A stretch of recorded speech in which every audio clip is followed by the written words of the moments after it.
Welcome to Revenue Insights. We're joined by revenue leaders from some of the highest growth companies. Together, we explore how they built their revenue teams, the journeys they've been on, and the lessons they've learned along the way. Revenue Insights is brought to you by EBSTA. We're an AI-first revenue intelligence platform designed to help you close more deals, retain more customers, and forecast better. Enjoy the podcast. Hey, it's Guy Rubin, host of the Revenue Insights podcast. We pulled together insights from some of the sharpest minds we've had on the podcast in sales leadership, from Popl, EDB, and Matium, all sharing their best insights on one critical topic: sales qualification. If you want to improve your pipeline quality, forecast with confidence, and close faster, this podcast is for you. Are you using a specific qualification methodology? Are you a fan of a band or a MEDDIC, or is there a particular methodology that you encourage the team to use when they're qualifying? I do. So I've been to, I can't tell you how many sales trainings I've been to over the year, how many books I've read, right? I mean, there's been more than I can remember. I've gone through MEDDIC, definitely.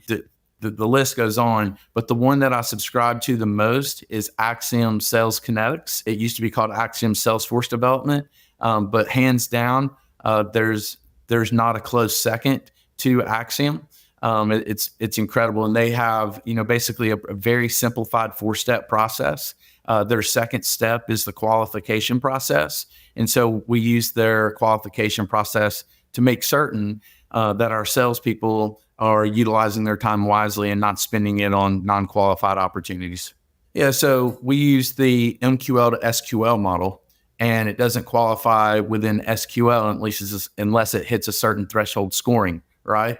And so the ICP is part of that threshold scoring model. And so if they're not adding up, maybe their digital behavior is indicating they have a high propensity to buy.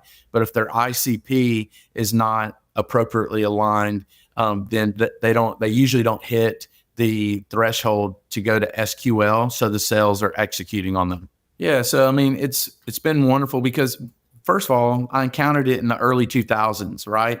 The type of sales training where you go to a weeks-long sales training, you're bought in, you have every intention in the world of using it. They give you a 25-pound 3-ring binder. You go back, you put it on top of your cube, and it does nothing but collect dust, regardless of your intention of using it.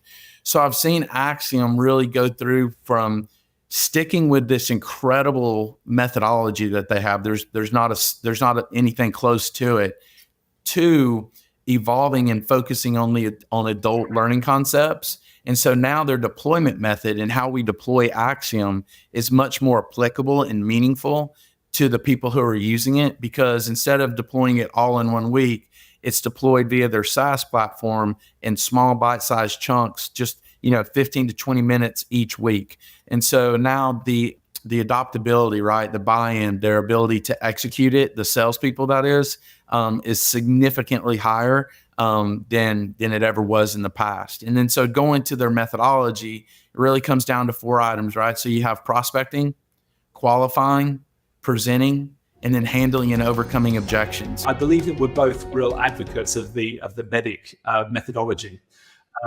So huge fan of giving sellers that structure to really help them understand what good looks like. And how do you ensure that the entire sales team adopts and consistently applies MEDDIC to accelerate that sales cycle and increase deal value? When you look at salespeople, it's really hard because you have to be optimistic and you have to be extremely paranoid at the same time. So that could be the definition of being crazy, but you have to do those things. So you have to believe in what you're doing, but at the same time, question all the time what you're doing. And I think MEDDIC is going to help you get that rational and that framework that also help you materialize really where you are and what are the gaps you have and where do you need to go first? What priority do you need to do? Do I need to develop a champion? Do I need to make sure I understood what pain I'm dealing with? Do I need to make sure that I meet the guy who's going to sign? All those things, MEDDIC tells you where you are and what you have to do next. Now, back to your question, MEDDIC has been, everyone talks about MEDDIC, and sometimes people say MEDDIC is a methodology where we all know it's not. It's a qualification methodology, not a sales methodology. And a lot of people, by reading MEDDIC, think they get it, right? And because it's easy to understand.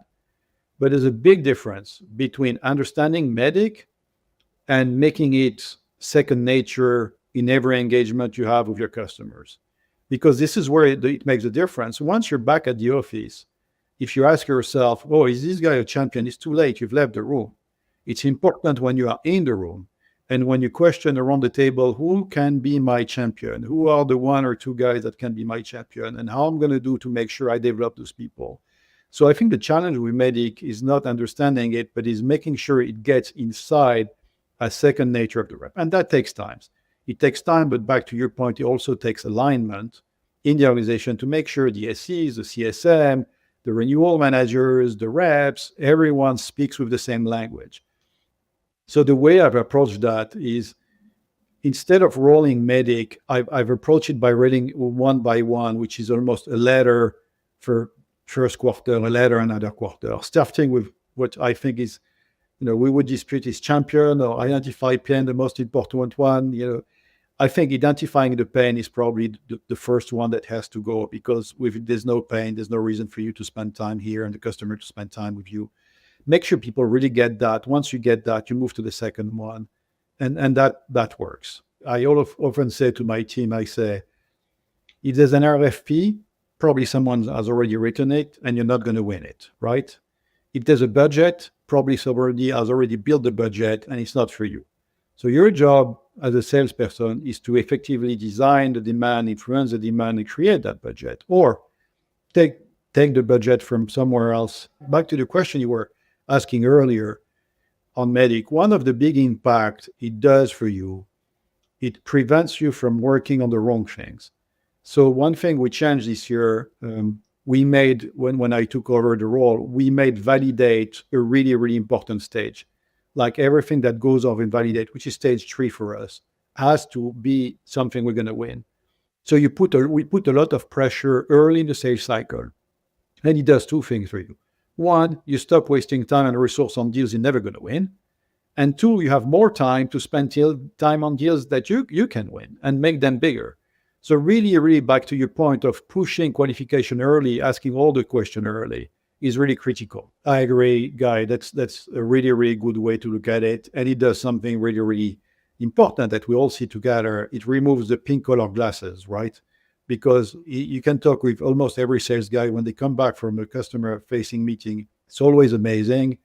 It feels like the deal's tomorrow. And maybe the customer is excited too, right? But the reality, it's not. And having that other pair of eyes that give you other view and forensics on what happened is really, really good coaching element for the rep, but also for the first time who's dealing with him. So those systems are really, really important going forward. I think having a tool that they can really leverage, right? Like, great if I can coach, but I can't sit next to every single seller that's struggling 24 hours a day while they're there. And so having those sorts of tools where they can almost self-manage and identify, like you mentioned, hey, we're really struggling to qualify correctly. Great. I can go back and review my calls and say, hey, did I qualify that deal correctly? Or, hey, I have a deal that's in the works. Is this thing at risk? And I don't have to rely on my sales leader to come in and tell me that, yeah, this is a problem.